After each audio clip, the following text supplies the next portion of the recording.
Yo, hai, gua Nisi dan selamat datang di segmen Kenarus. Kenapa harus edisi Game Farming Sims?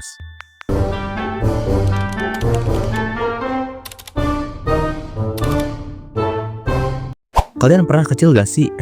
Kalian pernah gak sih pas kecil di minggu pagi yang indah nyalain PS1 terus main game jadi petani? Ya, Harvest Moon. Sebuah game dimana kalian menjadi remaja yang dikasih tanggung jawab buat ngurus kebun kakek kalian yang udah meninggal. Ini kakek-kakek bukan yang ngasih warisan malah ngasih bobot. Tapi jangan salah, dari situlah semua hal indah terjadi. Dan ketika gue udah dewasa, udah ada miliaran game ngurus kebun. Enggak sih, itu berlebihan. Perbola.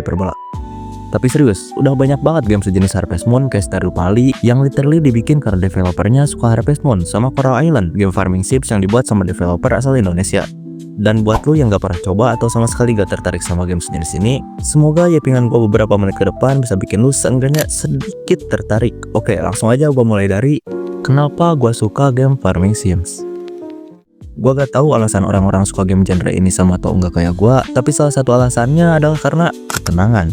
Serius, ini gak dilebay-lebayin. Di saat gue stres main game kompetitif atau game yang diciptakan bukan buat manusia normal kayak Souls-like, game farming sims ini tuh datang bagaikan pahlawan yang nyuruh gue buat sejenak ngelepasin beban. Anjay. Coba lu bedain pas lu udah stres entah itu karena kerjaan, sekolah atau kuliah, terus main game kompe, sama kalau lu main game farming sims. Mana yang bikin makin stres dan mana yang bikin tenang?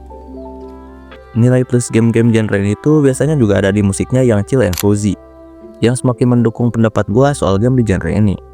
Terus, kenapa lu harus main game genre ini? Di luar alasan soal ketenangan yang gue bilang tadi, gue yakin itu bisa jadi salah satu alasan karena semua orang pasti punya masalah di hidupnya. Gue juga punya beberapa alasan lain kenapa lu harus mainin game sejenis ini. Salah satunya karena gak mungkin atau sulit dilakuin di kehidupan nyata. Buat lu yang tinggal di pedesaan mungkin ini kurang relate, tapi buat lu yang tinggal di perkotaan, gue mau tanya, kapan terakhir kali lu megang rumput? Serius Ton, susah banget kalau lu mau kehidupan santai kayak di game di dunia nyata. Makanya ini bisa jadi salah satu opsi buat pelarian lu, seenggaknya lu bisa santai dan menikmati hidup di game yang lu mainin. Selain itu juga 90% game farming sims biasanya punya fitur buat menikah. Ya, lagi-lagi gak mungkin atau sulit dilakuin di kehidupan nyata. Iya, gua tahu kisah percintaan lu sesuram itu dan sama sekali gak kelihatan titik terangnya. Tapi di game ini lu bisa milih jodoh yang lu mau, dan lu juga harus benar-benar perjuangin dia, kayak ngajak ngobrol, ngasih barang kesukaannya, dengerin keluh kesahnya, ngasih saran buat masalahnya, terus nikah sama punya anak. Kalau lu bosen, lu tinggal ganti istri aja. Hahaha. Enggak. Jari tengah gua buat lu yang pakai fitur cerainya. Jahat lu semua anjing. Terus apa yang bikin game mengantuk ini bisa kerasa seru? Beberapa game farming sims emang punya mekanik combat, tapi apa combat itu yang bikin seru? Apa game yang seru itu harus game yang baku hantam? Enggak kan? Menurut gua, inti dari mekanik game genre ini tuh ada di decision making sama time management. Lu harus bisa nyesuaiin hal yang mau lu lakuin sama waktu yang lu punya.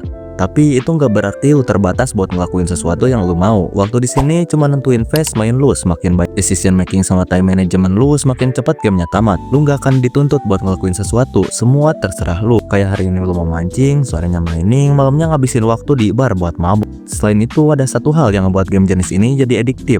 Mungkin di awal lu bisa ngerasa bosan dan bingung harus ngapain, tapi ketika lu nemu titik serunya, percaya sama gua, lu bakal kecanduan sama gamenya.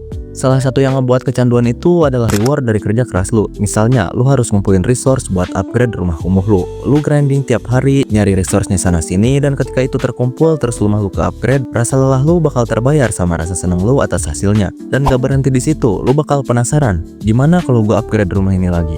Mirip sama kayak lu main game Souls-like ketika lu udah grinding item susah-susah dan akhirnya bisa ngalahin bos yang sebelumnya gak bisa lu kalahin. Bakalan ada rasa puas atas kerja keras lu kan? Terus timbul rasa penasaran buat lawan bos yang lain. Bayangin, lu bisa dapetin perasaan yang mirip sama waktu lu ngalahin bos di Elden Ring, tapi bedanya ini sambil nyender dan gak perlu stres buat dapetinnya. Mungkin itu aja yang bisa gua sampaikan, dan ya gua upload lagi setelah 5 bulan lebih karena satu dan lain hal. Gua harus mulai semuanya dari awal, tapi gak apa-apa. Gua yakin pasti ada makna di balik semua kejadian. Ya, semoga seenggaknya video yang gua buat ini bisa bermanfaat buat banyak orang. So, thank you for your time. Adios.